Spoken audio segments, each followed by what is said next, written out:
دعوية تزهو بها أبهى وتشرق حولها الأنوار. يا أيها الشادي ترنم برهة، قم حي أبهى فالأفاضل زار. اللهم اجعلنا من المقدمين لديك، المقدمين كل ما يقربنا زلفى إليك.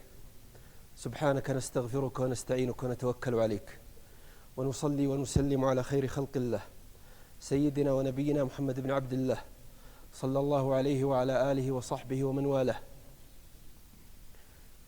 أبدأ بشكر الله تعالى، ثم أثني بشكر وزارة الشؤون الإسلامية ممثلة في فرعها في منطقة عسير، ممثلا في المكتب التعاوني للدعوة والإرشاد، على أن أتاح لي هذه الفرصة لبذل شيء مما يسر الله سبحانه وتعالى تعلمناه في علم من أهم علوم الآلة على الإطلاق لكل مسلم. طيب، والحقيقة أبدأ بذكر نادرة من النوادر قرأتها لابن الجوزي، اقتنعت بها قديما، وهو أنه ليس على إبليس، كما قال: ليس على إبليس من المسلم أشد من طلب العلم على الإطلاق، لأنه إنما يخشى الله من عباده العلماء. قال: فإن لم يجد إبليس طريقة لصرف المسلم عن طلب العلم إلا شغله بالعبادة فعل ذلك. قال: وهي من أشد حيل إبليس. ابن الجوزي في صيد الخاطر قال: لو لم يجد وسيلة لتزهيد المسلم في العلم إلا شغله بالعبادة عن العلم لفعل ذلك. يعني يرضى أن يكون عابدا على أن لا يكون عالما. لذلك أسأل الله سبحانه وتعالى أن يتقبل منكم وأن يوفقني إلى تقدير ما يفيدكم. طبعا تعلمون أن النحو، وقد اخترت أن يكون الدرس في التحليل النحوي وليس في النحو قصدا، وأظن أنه من الحكمة أن أبدأ أولا بتشخيص الواقع الذي نعيشه في تدريسنا للنحو. نحن نشرح النحو في مراحل التعليم العام، ويشرح في المرحلة الجامعية، والنتائج مع ذلك الشكوى مرة، كل يشكو يقول ما أتقنا هذا العلم. إذن هناك خلل. تشخيص هذا الخلل هو الذي سيؤدي إلى تصحيح الوضع القائم. لذلك لو استعرضنا الوضع القائم قبل أن أبدأ في طرح الفكرة الجديدة إن شاء الله تعالى، سنجد أنه يبدأ بهذا الشكل. يعني مسيرة النحو عندنا تبدأ بهذا الشكل، تبدأ بالمقدمات النحوية. وفي المقدمات النحوية، هذا الوضع القائم الآن في الجامعات على سبيل المثال، في المقدمات النحوية يبدأ الطالب بدراسة علم الكلام أو باب الكلام وما يتألف منه، ثم يدرس بعد ذلك المبني والمعرب، ثم يدرس بعد ذلك النكرة والمعرفة. ثم بعد المقدمات النحوية يدرس النحو بهذا الشكل الأفقي، تسرد الأبواب سردا، فتبدأ بباب المبتدأ والخبر، هذا هو الوضع القائم. ثم يأتي بعد ذلك الحديث عن النواسخ، فيدرس في هذه 3 أبواب. فتدرس الأحرف 6 اللي هي إن وأخواته، ثم تدرس كان وأخواته، ثم تدرس أفعال الرجاء والشروع والمقاربة، ثم بعد ذلك يأتي باب الفاعل، ثم يأتي باب نائب الفاعل، ثم تستمر الأبواب بهذا الشكل حتى لا يضيع الوقت، حتى يصل إلى إعراب الجمل وأشباه الجمل. طبعا نجد هنا في هذا الفاصل مسيرة طويلة، يأتي باب التعدي واللزوم، ثم يأتي باب الاشتغال، ثم يأتي باب التنازع، ثم يأتي باب الحال، ثم يأتي باب الاستثناء، ثم يأتي باب التمييز، ثم حروف الجر، ثم باب الإضافة، ثم أبواب التوابع.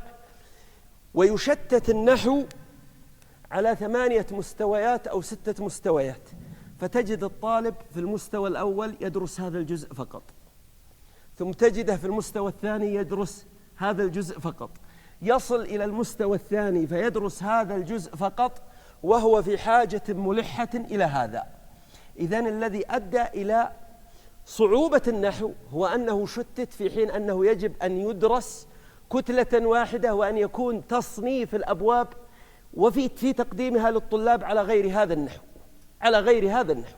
طيب، ما الطريقة التي يجب أن يشرح عليها النحو بحيث أن نصل إلى مرحلة ليس معرفة النحو وإنما إتقان التحليل النحوي؟ وما المراد بالتحليل النحوي؟ لأنه لابد أن نسير على منهج واضح. ما المراد بالتحليل النحوي؟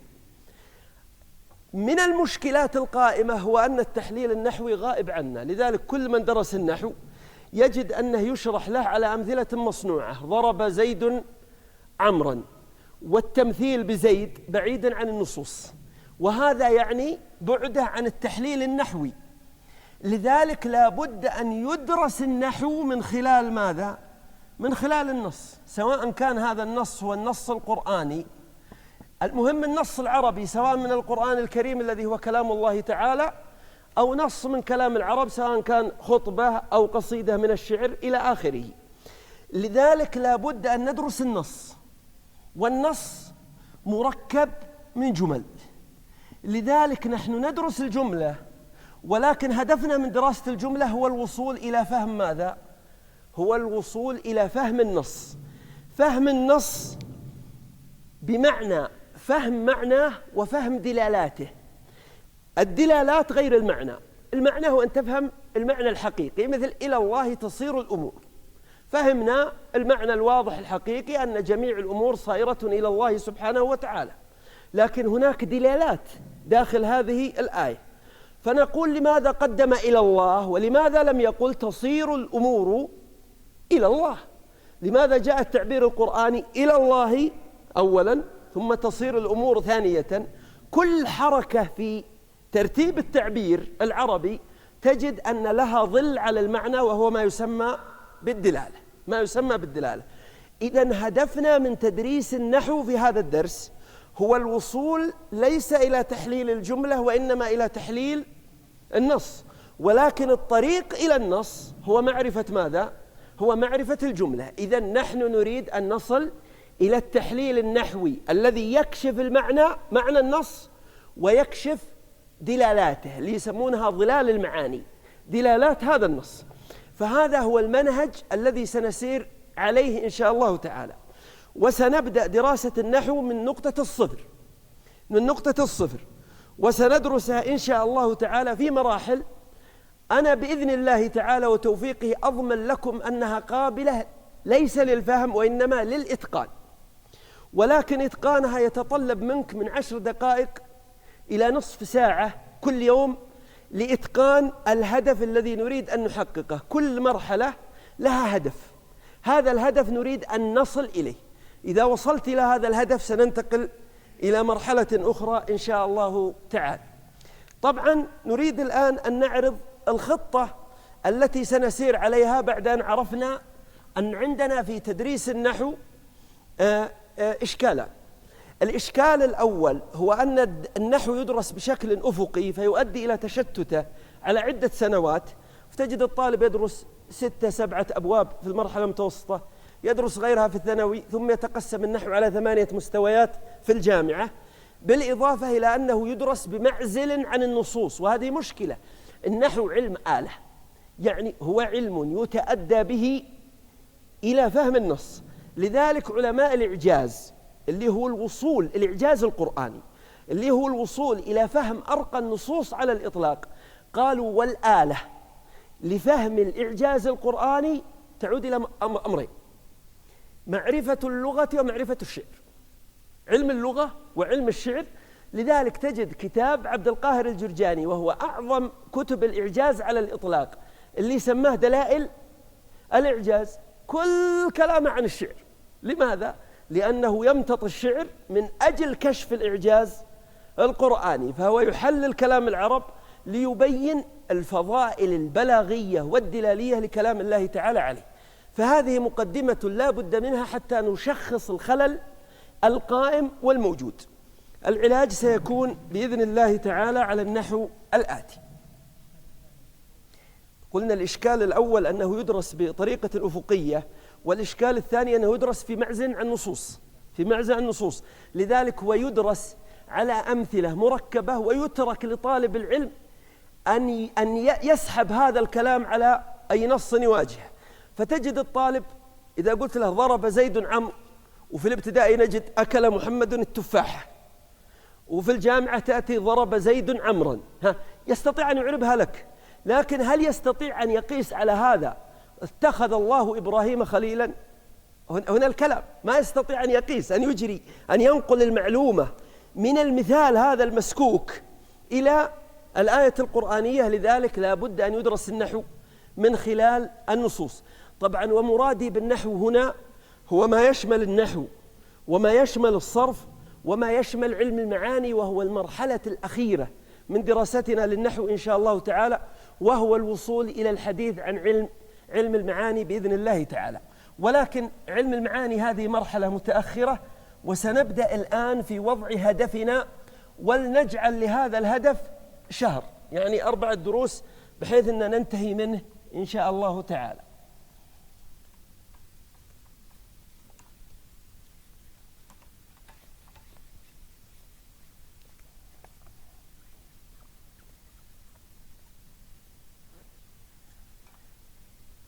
المخطط الذي سنسير عليه بإذن الله تعالى، وهو بإذن الله نجاحه بإذن الله تعالى مضمون، ولكن يحتاج إلى قليل من الجهد، وهو أننا نتعامل مع النص، وهذا النص يتكون من جمل، وهذه الجمل تتكون من ماذا؟ من كلمات. إذن أي نص، القرآن الكريم كامل، أي قصيدة، أي كلام، هو لا بد أن يكون نص متكامل له معنى. هذا النص مكون من جمل مترابطة، وقد يكون بينها فصل ووصل، وهو ما سندرسه إن شاء الله تعالى في مرحلة متأخرة. وهذه الجمل مكونة من ماذا؟ مكونة من كلمات. معرفة الكلمات اللي هي اللبنات التي تبنى بها الجمل سيفضي بنا إلى معرفة الجمل التي تتركب منها النصوص. إذن المرحلة الأولى الطبيعية، والتي يؤدي الجهل بها إلى عسر في فهم النحو مهما درست، ما دام عندك خلل في معرفة الكلمات فإن هذا الخلل سيلازمك في النحو كله، لأنه خلل في معرفة اللبنة التي يتكون منها النص الذي هو مقصد النحو في آخر المسألة. إذن المرحلة الأولى هو علم ماذا؟ الكلمات هذه لابد أن تكون على دراية دقيقة بها. طيب، دراية من أي ناحية؟ أولا أن تستطيع تقسيم أي جملة إلى كلمات دون أن تخطئ. إذن هنا مهارة لابد أن تتقن. المشكلة أن في الصف الرابع الابتدائي أول قاعدة، وهذه القاعدة تنسب إلى علي بن أبي طالب، ويقولون إنه هو من وضعها ودفع بها إلى أبي الأسود الدؤلي وقال انحوا هذا النحو، يعني سر على هذه السبيل. لذلك سمي العلم علم النحو لتسميته، قال انحوا هذا النحو، اقصد هذا المقصد. فيقال أن علي رضي الله عنه، ولا يستغرب هذا على مثل فطنة أبي الحسن، قال نظرت في الكلمات فوجدتها اسم وفعل وحرف. هذه القاعدة يتعلمها الطالب في رابعة ابتدائي، وقد ثبت بالدليل القطعي الملموس أن الطالب يصل المستوى السابع في قسم اللغة العربية ولم يتقن هذه القاعدة. وقد جربت ذلك في جامعة الإمام، وجربتها في جامعة أم القرى، وجربتها في جامعة الملك خالد، أن آتي بسورة مثل سورة إنا أعطيناك الكوثر ووزعها على طلاب في المستوى السابع حتى يكون الكلام مبني على أسس. أقول كم في هذه السورة كلمة، ما أبغاك تعرفها، أبغاك تعد لي الكلمات بس، كم كلمة؟ كانت النتائج أكثر من 70% النتائج خاطئة. إذن القاعدة الأولى التي هي في الصف الرابع الابتدائي، وصلنا المستوى السابع في قسم اللغة العربية ولم نتقنها، إذن هنا الخلل الذي لا بد أن يعالج. هذه الكلمات ينطلق منها علم النحو كله، فنقول لا بد أن تتقن مهارة نسميها مهارة ماذا؟ التفكيك. وهو تفكيك الجمل إلى كلمات. بعد مرحلة إن شاء الله تعالى حين نتقن تفكيك الجمل إلى كلمات سنتعلم تفكيك النص إلى ماذا؟ إلى جمل، وإن الجمل تنقسم إلى جملة صغرى وإلى جملة كبرى. لذلك نبدأ من اللبنة الأولى. فهذا هو هدفنا الآن في المرحلة الحالية، أن أي نص أمامك، سورة من القرآن، خطبة، بيت من الشعر، قصيدة من الشعر، تستطيع أن تفككها إلى كلمات بشكل متقن. الهدف الثاني هو أن كل كلمة من هذه الكلمات تستطيع وبإتقان مطلق أن تحدد حقيقتها. المراد بالحقيقة عند العلماء هي النوع، بمعنى أن تحكم على الكلمة بأنها فعل، أو تحكم على الكلمة بأنها حرف معنى، أو تحكم على الكلمة بأنها اسم. أنها اسم. إذن عندنا الآن مهارتان: التفكيك وبيان ماذا؟ علماء السلف يستخدمون حقيقة، ولكن سنستخدم التعبير الشائع: بيان نوع الكلمة، اللي هو حقيقة الكلمة، بيان نوع الكلمة. هنا يجب أن نقف عن إكمال النحو حتى نتقن هذه القاعدة الأساسية، لأنها بنية تحتية للنحو كله، أن تستطيع تقسيم الجملة إلى كلمات بشكل صحيح، وأن تحدد نوع الكلمة. خلونا نجرب سريعا يعني أن نأخذ نص قبل أن ننطلق. في قول الله تعالى: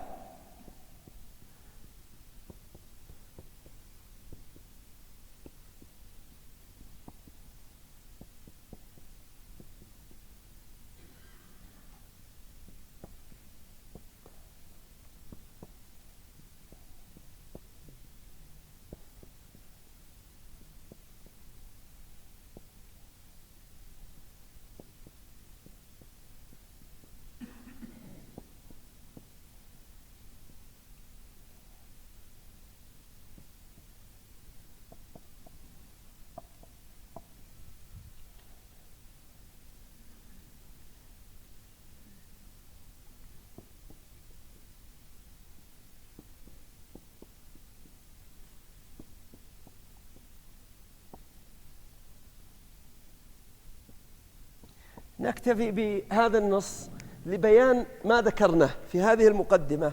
لو تعاملت مع مثل هذا النص: إذا زلزلت الأرض زلزالها وأخرجت الأرض أثقالها وقال الإنسان ما لها يومئذ تحدث أخبارها بأن ربك أوحى لها.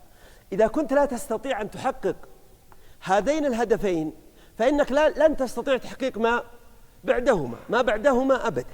لذلك الهدف المقصود بإذن الله تعالى في خلال هذه الفترة، هذا الأسبوع والأسابيع القادمة، هو أن تستطيع في ذهنك أن تقوم بالآتي، فتقول: إذا كلمة، لأن لها دلالة مستقلة، زلزلت ليست كلمة واحدة، وإن كانت في كتابتها كلمة واحدة، وإنما هي عبارة عن كلمتين، لأن زلزل تدل على الحدث، والتاء تدل على تأنيث الأرض. لذلك عندنا هذه الكلمة الأولى، وهذه الكلمة الثانية، وهذه الكلمة الثالثة. الأرض كلمة. طيب زلزالها، زلزال كلمة لأن لها دلالة مستقلة، والهاء دلالتها مستقلة لأنها تعني الأرض، من باب إعادة الضمير إلى مفسره المتقدم. طيب وأخرجت تتكون من 3 كلمات، تتكون من الواو، وتتكون من الفعل أخرج، وتتكون من التاء. ثم الأرض كلمة، أثقالها تتكون من كلمتين، كلمة أثقال والهاء، وقال تتكون من الواو وقال.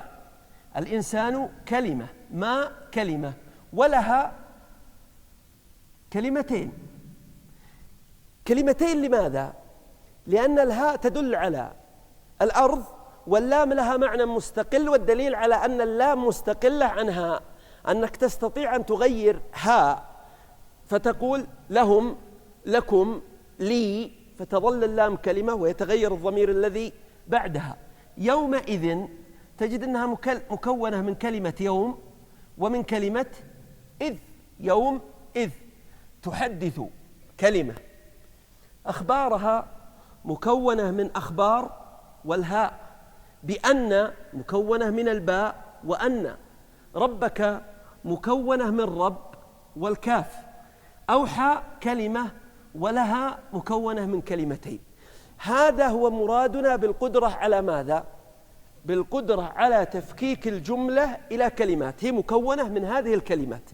هذه القدرة على التفكيك ستعطيك وعي بكلامك أنت حين تتكلم، فتقول وين كنت يا فلان؟ تقول كنت أصلي العصر. كنت أصلي العصر. لاحظ معي أنك ركبت كان ثم دللت على نفسك بماذا؟ بالتاء، فقلت كنت. إذن هذه كلمة والتاء كلمة، ثم أصلي كلمة والعصر كلمة. لذلك هذا يعطيك وعي بطريقة تركيب كلامك أنت وبطريقة تحليل الأمور بهذا الشكل. إذن هذا هو المراد بمهارة التفكيك. كل واحد الآن ما يحتاج نسأل، كل واحد يعرف من نفسه هل يستطيع أن يصنف جميع هذه الكلمات قبل ما نقول اعربها ولا قول فاعل ولا قول مفعول به. هل تعرف هل هي اسم أو فعل أو حرف على سبيل الإتقان أو لا؟ لا بد أن تتقن هذه المسألة أولا، فتعرف أن إذا اسم، وتعرف أن زلزل فعل، وتعرف أن التاء حرف، وأن الأرض اسم، وأن زلزال اسم، وأن الهاء اسم لا ما هي حرف اسم، وأن الواو حرف، وهكذا. لذلك هذا هو المقصود في المرحلة الأولى. إذن المرحلة الأولى واضحة المعالم، واضحة المعالم. نريد أن نصل إلى تحقيق مهارتين: تفكيك أي جملة إلى كلمات، بيان نوع كل كلمة. حين نتقن هذه المرحلة إن شاء الله تعالى جميع المراحل القادمة سهلة، والإعراب اللي يشكو الناس منه ليس بعد هذه المرحلة أيسر منه بحول الله تعالى. ضربنا هذا المثال حتى نبين الهدف المقصود الآن في هذه المرحلة، ولنقل خلال الشهر الأول إن شاء الله تعالى نريد أن نعود إلى جدولنا الأول. نحن مقصدنا النص، وهذا هو الطريق إليه. الطريق إليه هو معرفة الكلمات، لأن الكلمات ستؤدي إلى معرفتنا بالجمل، ومعرفتنا بالجمل ستؤدي إلى معرفتنا بالنصوص الكاملة إن شاء الله تعالى. نعود إلى هذه القاعدة العلوية، وهي تقسيم الكلمة إلى اسم وفعل وحرف، والخلل الموجود عندنا في بيان حقيقة الكلمات. والمشكلة إن في العرف العام نعتبرها سهلة، فإذا أردنا أن نعبر عن جهل أحد قالوا فلان جالس يتكلم في المجالس والله ما يفرق بين الاسم والفعل والحرف، وإحنا أنفسنا أساسا ما نفرق.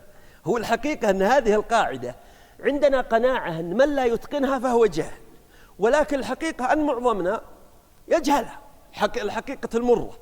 لذلك نريد أن نقسمها إن شاء الله تعالى. طيب، كيف يمكن أن أعرف حقيقة هذه الكلمات؟ ما الطريقة، ما السبيل إلى ذلك؟ شوفوا يا إخوان، منهج علماء المسلمين قام على تقليل الحفظ قدر الإمكان، لأن ما يحفظ ينقسم إلى قسمين: ما يحفظ تعبدا وما يحفظ تعلما. فعندنا ما يحفظ تعبدا هو كتاب الله سبحانه وتعالى، وما يحفظ وصحيح السنة. ما يحفظ تعلما هو أصول العلم، إذا ليس العلم كله وإنما أصول العلم.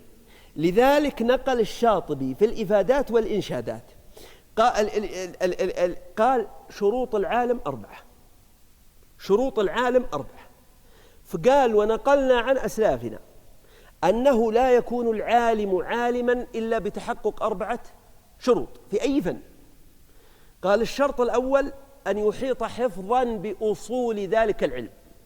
إذن منهج السلف هو تقليل مقدار الحفظ قدر المستطاع، لذلك الحفظ يكون للأصول فقط. فقال الإحاطة حفظا بأصول ذلك العلم. ثم قال وحسن العبارة عنه، أنك تستطيع أن تعبر عن هذا العلم الذي في داخلك.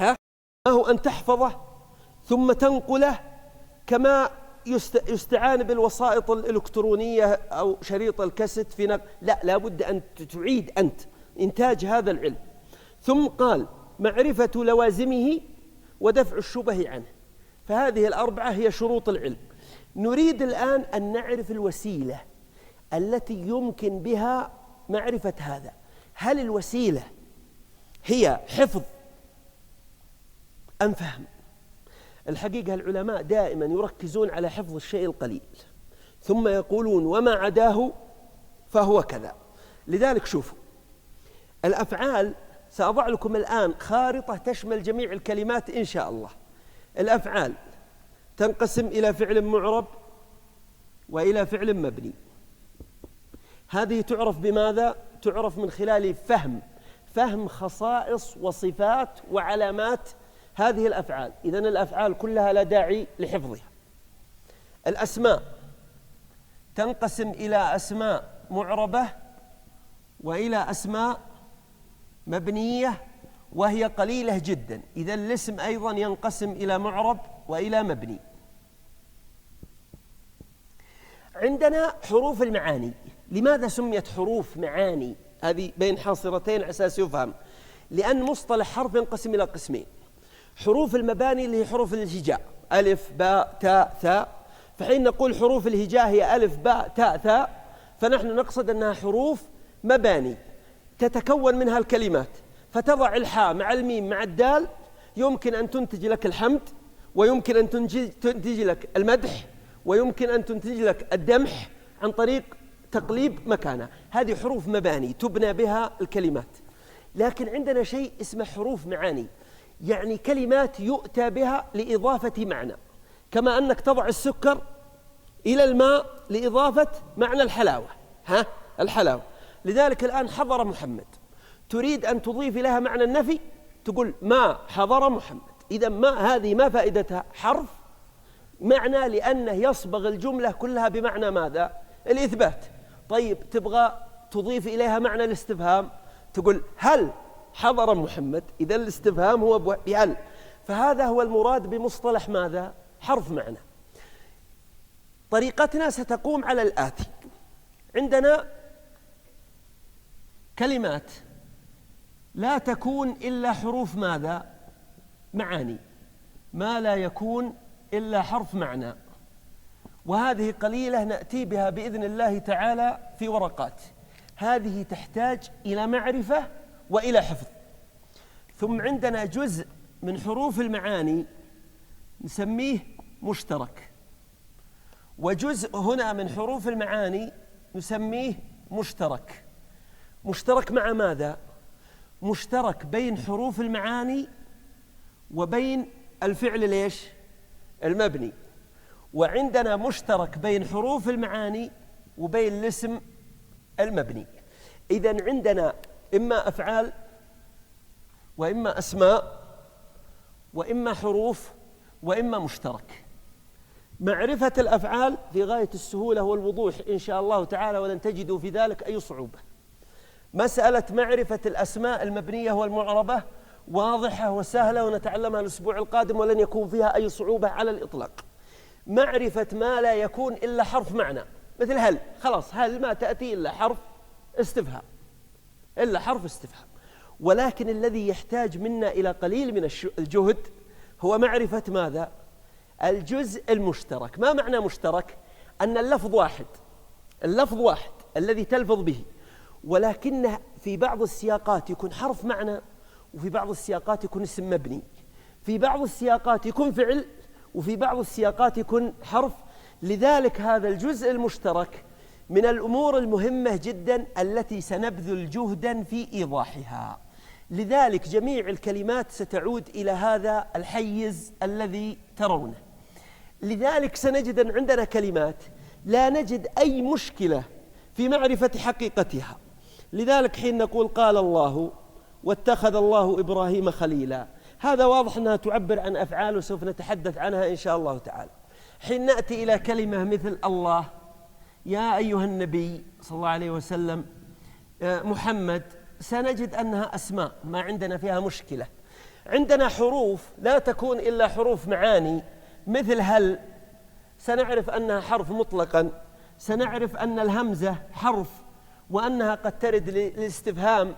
أأنت قلت يا عيسى بن مريم أأنت قلت للناس، الهمزة هذه أأنت الهدف منها إضافة معنى الاستفهام. سنجد أن الهمزة قد تأتي للنداء لكنها لا تخرج عن كونها ماذا؟ حرف معنى، يمكن أن يعبر بها عن الاستفهام ويمكن أن يعبر بها عن النداء، كقول امرئ القيس أفاطمة مهلا بعض هذا التدلل، يعني يا فاطمة، فناداها عن طريق الهمزة. فهذه ما عندنا فيها إشكال، وسوف نأتي بها مطبوعة إن شاء الله في ورقة ونوزعها عليكم، ما لا يكون إلا حرف معنى. لكن حين نأتي إلى الواو مثلا سنجد أن الواو يمكن أن تكون من الحروف ويمكن أن تكون من الأسماء ماذا؟ المبنية. إذن هذا الجزء المشترك هو من دقائق العلم التي يجب أن تعرف حقيقتها. فسأقول لكم مثلا إن شاء الله عند شرح الواو، وهذه دروسنا إن شاء الله خلال هذا الشهر، سنقول إذا كانت الواو حرف قسم مثل والله والعاديات ضبحا والشمس وضحاها، ونحن نقسم بالواو، فنقول إذا كانت الواو تدل على القسم فإنها حرف جر، وقد تكون الواو حرف عطف، فنبين لكم أنه يمكن أن تكون حرف عطف. فهذه في هذين الموضعين تكون الواو ماذا؟ حرف معنى. لكن حين أنظر إلى الواو في قالوا وفي ذهبوا، فإننا سنجد أن هذه الواو التي تدل على الجماعة ليست حرف معنى، وإنما هي ماذا؟ وإنما هي اسم مبني. إذن هدفناه عن طريق هذه الخارطة لتحقيق المرحلة الأولى هو أن نتدرب خلال هذا الأسبوع على طريقة التفكيك، تفكيك النصوص إلى كلمات، ثم بيان نوع الكلمة بهذا الشكل: هي فعل، هي حرف معنى، هي اسم. الإتقان ليس بمعرفة الأفعال الخالصة، ولا بمعرفة حروف المعاني الخالصة، ولا بمعرفة الأسماء الخالصة. الخلط أساساً عند الطلاب وين يأتي؟ في أي منطقة؟ في منطقة المشترك، في منطقة المشترك. لذلك تجده يأتي إلى التاء فما يعرف متى تكون حرف ومتى تكون اسم، متى تعرف فاعل ومتى تعرف حرف لا محل له من الإعراب، وهذه تاء وهذه تاء. إذا قلت ذهبت تصير التاء اسم، إذا قلت ذهبت وقد نطقت التاء هنا ونطقت التاء هنا تصير حرف، تصير حرف. إذن معرفة المشترك هو المسألة الدقيقة التي تحتاج إلى أن نركز عليها إن شاء الله تعالى.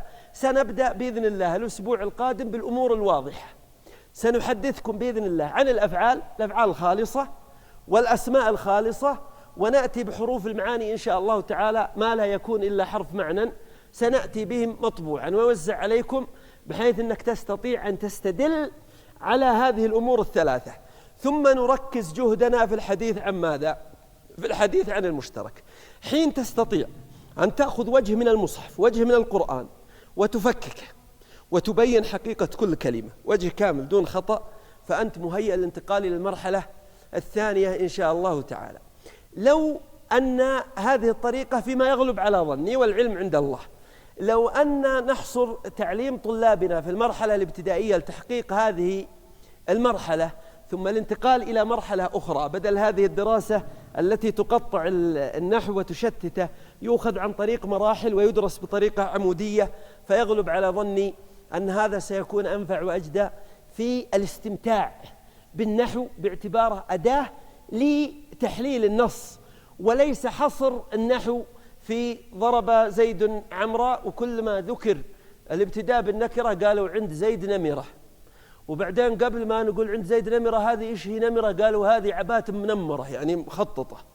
ثم نأتي لماذا الإصرار على هذا المثل؟ لأن ابن مالك قال ولا يجوز الابتداء بالنكرة ما لم تفدك عند زيد النمرة. خلاص عند زيد قلم ما بتنفع، لا بد عند زيد نمرة. لذلك الحقيقة أن اختطفنا النحو بهذه الأمثلة الجامدة، اختطفناه بعيدا عما وضع له. أساسا حين نبحث عن سبب وضع النحو سنجد أن السبب في وضع النحو أنه في أعرابي كان في الحرم وسمع واحد حضر يقرأ فيقول أن الله بريء من المشركين ورسوله، قال برئت ممن برئ منه الله، يعني برئت من الرسول، هو فهم هذا. فبلغوا عمر بن الخطاب، عمر بن الخطاب اعتبر هذا الحدث مصيبة، فاستدعى الأعرابي وقال إنما هي أن الله بريء من المشركين ورسوله. فقال الأعرابي برئت ممن برئ منه الله ورسوله، اللي هو المشركين. لذلك أمر عمر بن الخطاب قال لا يقرئ القرآن إلا عالم، لا يقرئ القرآن إلا عالم. وكانت هذه مرحلة الشعور بالخطر، خطر اللحن. أتى عثمان بن عفان فقام بتوحيد المصاحف في المصحف العثماني في هذا الاتجاه. أتى علي بن أبي طالب وجد المسألة فلتت، فقال الكلمة اسم أو فعل أو حرف، واستدعى أبو الأسود الدؤلي وقال انحوا هذا النحو. فبدأ بعد ذلك عدة مراحل لا أريد أن أطيل بسردها في الناحية التاريخية للنحو. الشاهد أن النحو قام على ضفاف القرآن ومن أجل حمايته، لذلك لا بد أن يدرس من خلاله ومن خلال النصوص العربية. أقف عند هذا الحد وأفتح المجال الآن للأسئلة والاستفسارات حتى تكون الصورة واضحة، لأن الطريق أمام طالب العلم لا بد أن يكون واضح، المطلوب من كذا والطريق لتحقيق هذا الهدف كذا، تكون الأمور بإذن الله تعالى واضحة. اجتهدت قدر استطاعتي في بيان ملامح هذه المرحلة في هذا الدرس، وأستمع الآن إلى أسئلتكم واستفساراتكم. تفضلوا يا إخوان، اللي عنده أي سؤال تفضل يا شيخ.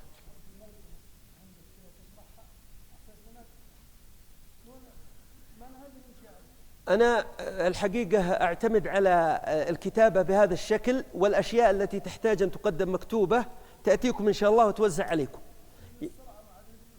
يعني زي ما لا يكون إلا حرف معنى يقدم لكم إن شاء الله تعالى. لكن إن كنت تقصد هذا الكلام مكتوبا، الكلام الذي أقوله ليس عندي مكتوبا ولكنه موثق ويمكن إعادة الاستماع إليه إن شاء الله تعالى.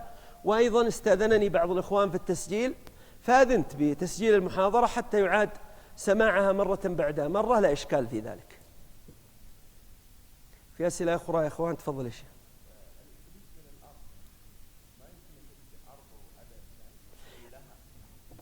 نعم، قضية فصل عن الأرض لا، لأن التفكيك يقوم بناء على الدلالة، هذا لا يحقق أي فائدة دلالية. أي أن تفصل لوحدها وأرض لوحدها لا يحقق أي فائدة دلالية. لذلك الأرض دلالتها ماذا؟ واحدة. لكن حين أقول تكلمت، فإن تكلم تدل على الحدث، والتاء تدل علي، إذا أصبحت تدل على كم شيء؟ شيئين مستقلين. إذا قلت تكلمت فالتاء تدل علي، وتكلم تدل على الحدث. لكن إذا قسمت الأرض، تدل على ماذا؟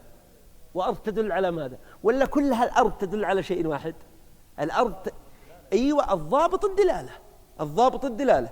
لذلك حين أقول لها فإن الله، لذلك أنا وقفت عند هذا وقلت الدليل على أنها هذه مستقلة أنك يمكن أن تغيرها، فتقول لك، لي، لهم، لنا. اللام كلمة والهاء هذه تتغير بدلالة مستقلة. وهذه مهارة التفكيك يمكن يعني الخطأ فيها مرة مرتين ثلاث، نعم محتمل، ولكن بإذن الله تعالى تزول الأخطاء. وحتى نخرج الدرس إن شاء الله تعالى من مسألة الاستماع مطلقا، سنبدأ بس نمضي قليلا ثم نتقسم إلى مجموعات إن شاء الله تعالى ونطبق عن طريق تفكيك النصوص. وسأطبق الآن فيما بقي من الوقت إن شاء الله تعالى بعد الفراغ من سماع الأسئلة. نعم.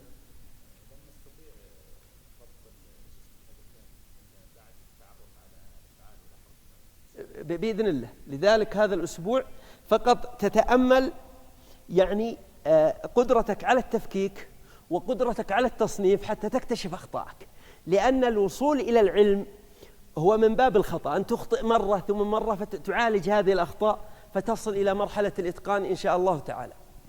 طبعا سأبدأ بعد قليل في شرح ما لا يكون إلا فعلا وما لا يكون إلا حرفا وما لا يكون إلا اسما. هذه مسائل يسيرة إن شاء الله تعالى نبينها الآن. لكن هل في أسئلة أخرى؟ تفضل. ممتاز. هذا سيأتي إن شاء الله تعالى حين نتحدث عن المشترك. شوف، حين أقول هذا القلم له وأشير إلى زميلك، الآن أشرت إلى زميلك عن طريق ماذا؟ الهاء. الهاء لها مسمى ولا ما لها مسمى؟ ما المقصود بها؟ لا، له. المقصود بها الشيخ له، إذا تدل عليه.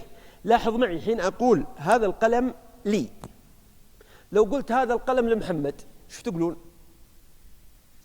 لو قلت هذا القلم لمحمد تدرون أني أنا، ولا بيغلب على ظنكم أني أقصد غيري؟ أني أقصد غيري. إذن الياء هذه لها مسمى دللت بها على نفسي ولا لا؟ إذن لكل اسم مسمى، هذا المسمى ينقدح في ذهنك، وسأتحدث عن هذا عند الحديث عن الأسماء إن شاء الله تعالى. أن يعني معرفة الأسماء لها طريقة واضحة ومحددة نتحدث عنها. مقصدي من تحت الأسئلة، هل هناك أسئلة فيما سبق في إيضاح هذه الطريقة ولا الأمور واضحة الآن؟ طيب، الأمور واضحة. شوف، عندنا إشكال آخر، هو أن بعض طلبة العلم لا زال يخلط بين الفعل الخالص وبين بعض ماذا؟ بعض الأسماء. لذلك لو تكلمت عن ضارب، إيش هو؟ يسبق على ذهنه ضارب، الشغلة فيها ضرب إذن فعل، إذن فعل، مع أنه خطأ هو اسم، خطأ هو اسم. فكيف نحقق هذا الفرق؟ ما مقصود العلماء بكون هذه الكلمة فعل وكون غيرها اسم؟ شوفوا يا إخوان، كل شيء يعود إلى الدلالة. في مرحلة الفوضى الثقافية وتشكيك الناس، الفوضى الثقافية المقصودة وتشكيك الناس في علومهم، قال مجموعة من الكتاب، يعني قبل 50 سنة كانت هذا حديث الناس، إن النحو علم لفظي لا علاقة له بالدلالة، في أكذب تهمة اتهم بها النحو على الإطلاق. الفعل طبعا، معرفة الأفعال ومعرفة الأسماء لها طريقان. الطريق الأول من حيث الفهم، الطريقة الثانية أن نجعل لك علامات لفظية تعرف بها الفعل من الاسم، مثل الميزان، يستحيل أن تخطئ، يستحيل أن تخطئ. فنبدأ أولا كيف أعرف الفعل من حيث فهم حقيقته، الفهم، وهذا هو الأدق في العلم. قالوا الفعل يدل على شيئين، لا بد يدل على حدث ولا بد يدل على زمن. إذا كانت الكلمة تدل على غير هذين معناتها ليست فعل، ليست فعل.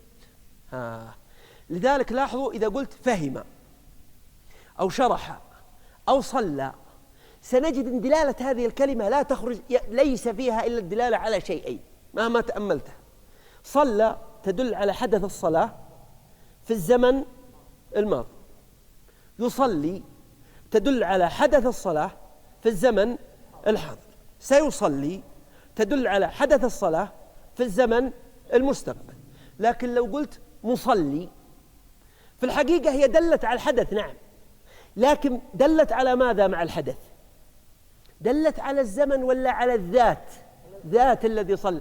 ما دام دلت على الذات ليست فعل. الفعل ليس فيه إلا ماذا؟ إلا دلالة على شيئين، الحدث والزمن. لذلك إذا زاد عليه غير الزمن فينتقل إلى الاسمية، وإذا نقصت الدلالة فيقولون هذا فعل ناقص. لذلك يقولون كان فعل ناقص. إيش معنى ناقص؟ يعني نقصت دلالته عن الحد المطلوب.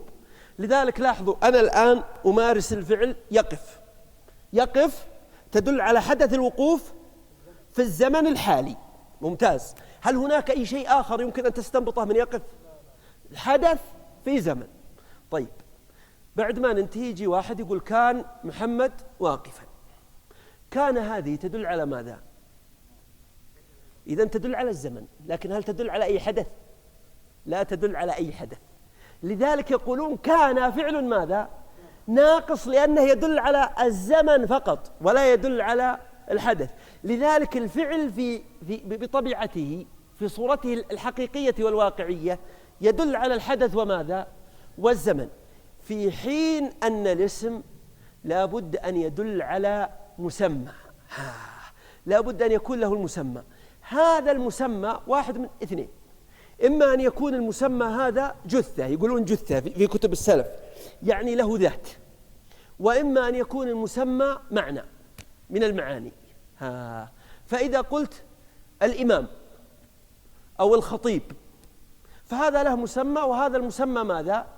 ذات، جثة. إذا قلت قلم له مسمى جثة، هذه جثة يمكن أن تحس إحساسا ماديا بالحواس الخمس. ولكن وقس على ذلك تفاح، وقس على ذلك مسجد وقبة ومنبر وسبورة، هذه كلها أسماء لها مسميات ماذا؟ لها مسميات ذاتية أو مسميات جثث كما يقول علماء السلف. هناك مسميات معنوية، سواء كانت هذه المعنوية مسميات ذهنية أو مسميات قلبية تحس بالقلب أو تتصور بالذهن، هذه نسميها مسميات معنوية. كان أقول صعوبة، اختبار، تقول هذا ابتلاء من الله، ابتلاء له مسمى، لكن هل هذا المسمى له جثة ولا له معنى يفهم من خلال العرف اللغوي السائد بين المجموعة الواحدة. إذن هذا هو التفريق بين الاسم وبين الفعل، المفروض يكون تفريق معنوي. طيب، في العصور الأولى من تدريس النحو كان الحديث عن الفرق بين الأفعال والأسماء في هذا السياق، وهو الحديث عن أن الفعل يدل على حدث في زمن، في حين أن الاسم لا بد أن يكون له مسمى. الحرف ليس من هذا الصنف وليس من هذا الصنف. لذلك لو قلت لك الآن هل وقع في ذهنك أي مسمى؟ لا مسمى معنوي ولا مسمى حسي، لذلك قالوا الحرف هو ما لم تتوفر فيه دلالة الأفعال ولا دلالة الأسماء. بعد ما تقدم اللي يتابع كتب النحو يجد أن في مرحلة من المراحل ظهر عندنا مبحث جديد، وهو العلامات الدالة على الأفعال والعلامات الدالة على الأسماء. وهذا يعني أن أصبح طلاب العلم لا يستطيعون التفريق بين الأسماء والفعل عن طريق الفهم الذي تحدثت عنه قبل قليل. فأتى العلماء بعلامات الاسم وعلامات الفعل.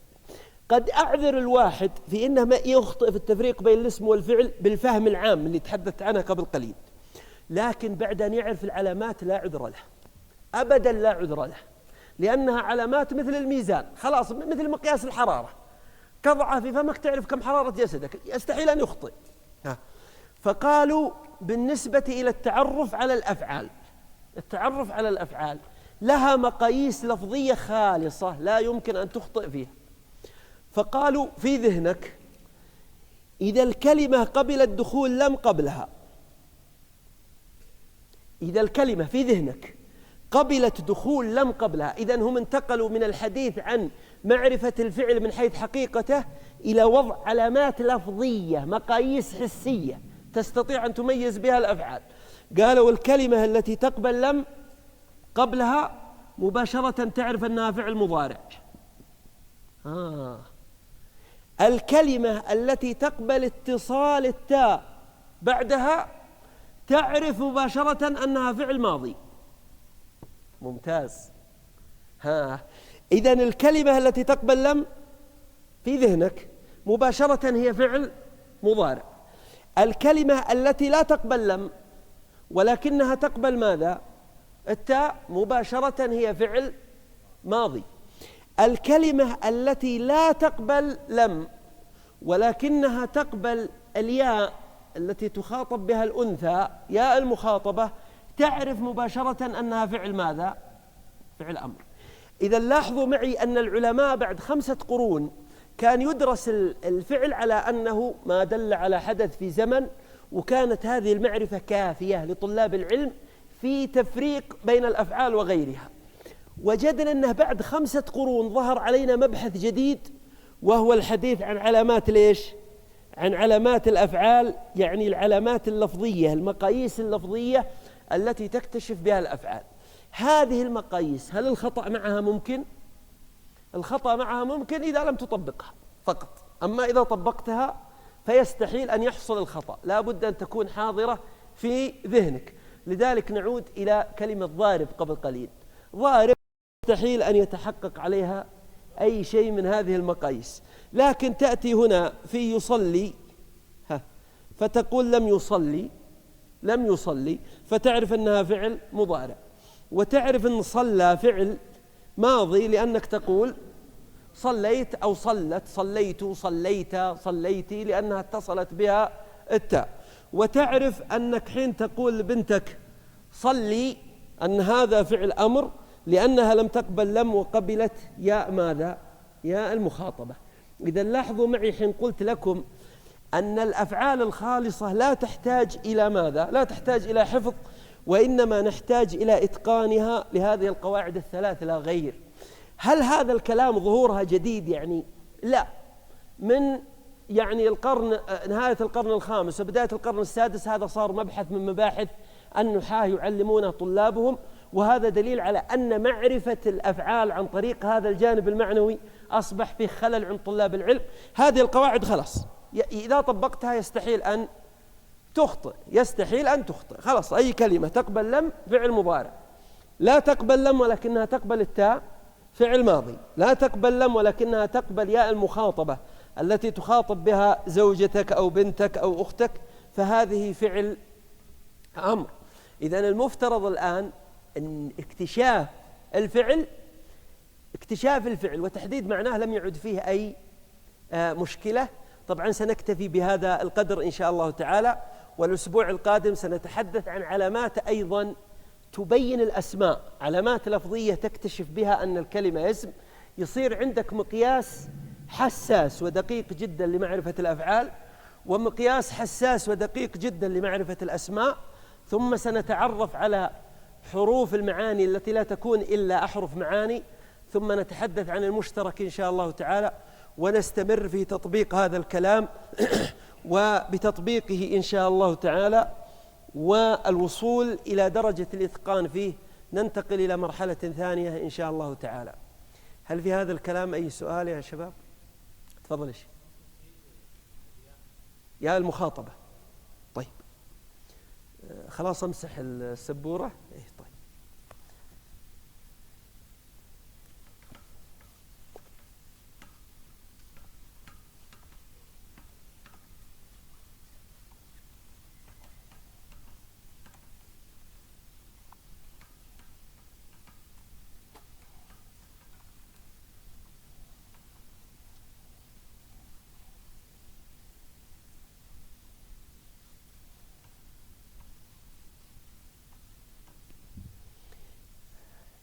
قلنا معرفة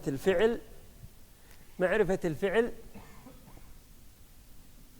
قلنا الأصل في معرفة الفعل الأصل دلالي، وهو أنه يدل على حدث في زمن. هذا الفعل ثلاثة أقسام باعتبار زمنه: فعل مضارع، وفعل ماضي، وفعل أمر. ثم قلنا دليل الفعل المضارع اللي يجب أن يكون في ذهنك هو أنه لا بد أن يقبل ماذا؟ لم يؤمن، لم يتقي، لم يصم، لا أي فعل، لم أصم، لم نقل، أي كلمة تقبل لم في ذهنك إذن هي فعل مضارع مباشرة. الفعل الماضي نجد أنه لا يقبل لم ولكنه يقبل ماذا؟ التاء، سواء كانت التاء مضمومة أو كانت مفتوحة أو كانت مكسورة أو كانت ساكنة. أي كلمة تقبل التاء هذه في آخرها فهي فعل ماضي. بالنسبة إلى فعل الأمر، بالإضافة إلى أن فعل الأمر دلالته واضحة في أنه يؤمر به، إلا أنه يمكن أن تسند إليه ماذا؟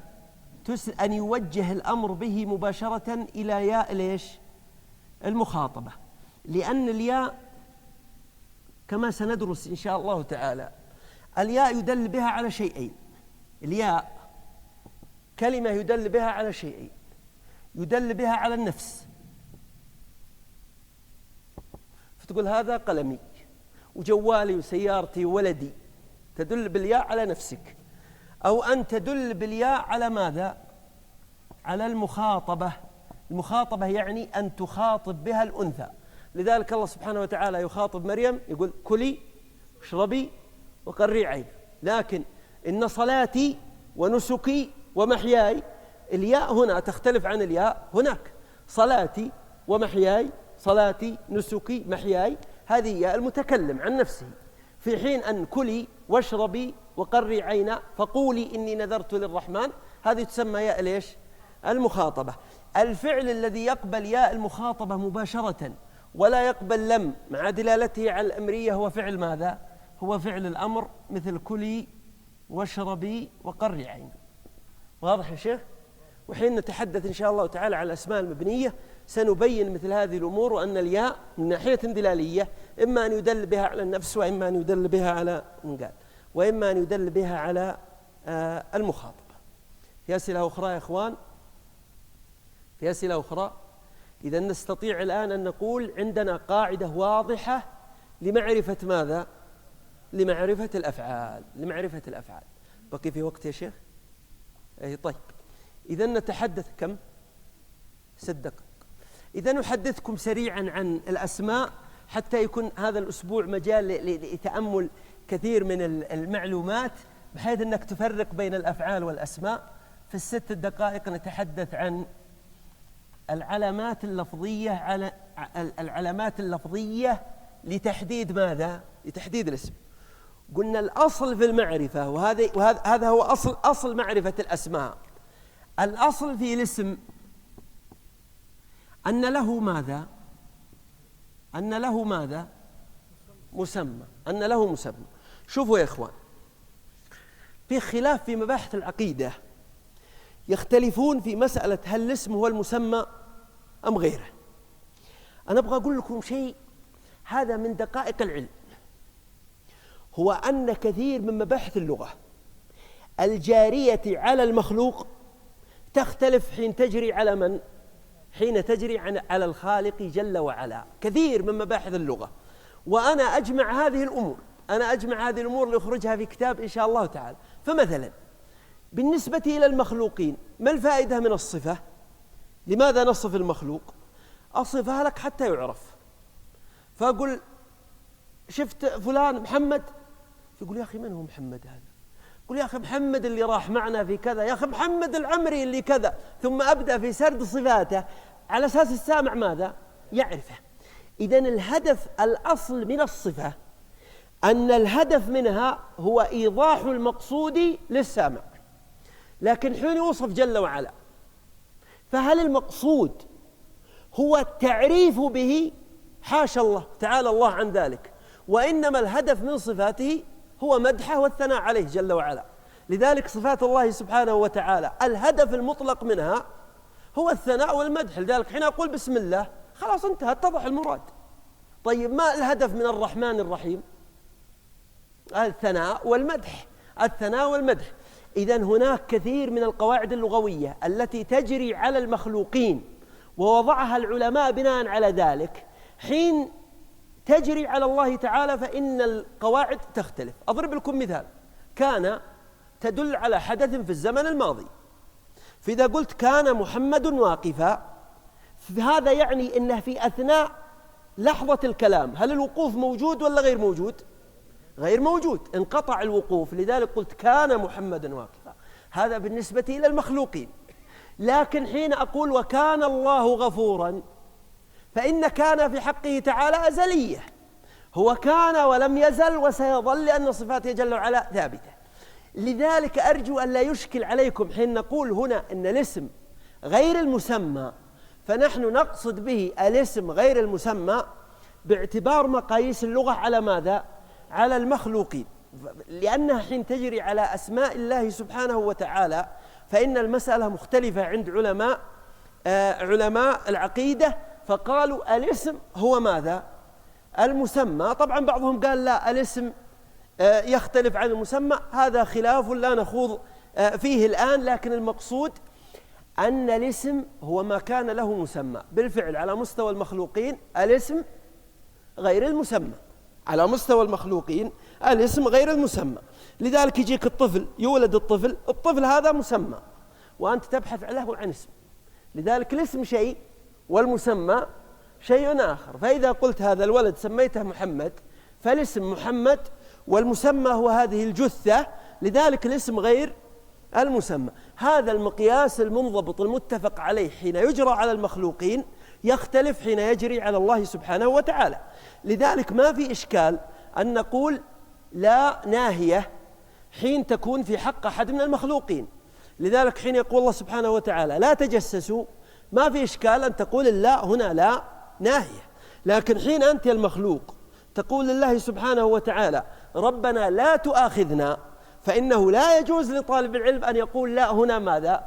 ناهية، لأن الله سبحانه وتعالى جل أن ينهى، وإنما نقول لا هنا دعائية أو طلبية. لذلك هذه من القواعد التي يجب أن تحكمها، وهو أن قواعد النحو التي وضعت على اللغة العربية يطرأ عليها تغيير حينما تجري على الله جل وعلا، لأنه يجب أن تصبح القواعد يعني حين يتعامل بها مع الألفاظ الجارية على الله سبحانه وتعالى يجب أن تجري على ما يليق بجلاله وعظمته. فنقول إذن الأصل في الاسم أن له مسمى، وهذا المسمى إما أن يكون مسمى حسي وهو ما يسميه العلماء ماذا؟ يسميه الجثة علماء السلف، أو أن يكون هذا المسمى ماذا؟ معنوي. لذلك معنوي مثل لو قلت الحب في الله، الحب له مسمى، لكن هذا المسمى ماذا؟ معنوي. لكن هنا الجثة حين أقول المسجد أو أقول الكعبة، هذا هو الأصل في معرفة الأسماء أن لها مسميات. الله أكبر كبيرا. طبعا وضع العلماء مجموعة من علامات الأسماء، وبها نبتدئ الأسبوع القادم إن شاء الله تعالى، وهي علامات الأسماء التي تعرف بها، ومن هنا نبدأ الأسبوع القادم إن شاء الله تعالى. وصلى الله وسلم وبارك على سيدنا ونبينا وحبيبنا وقدوتنا محمد.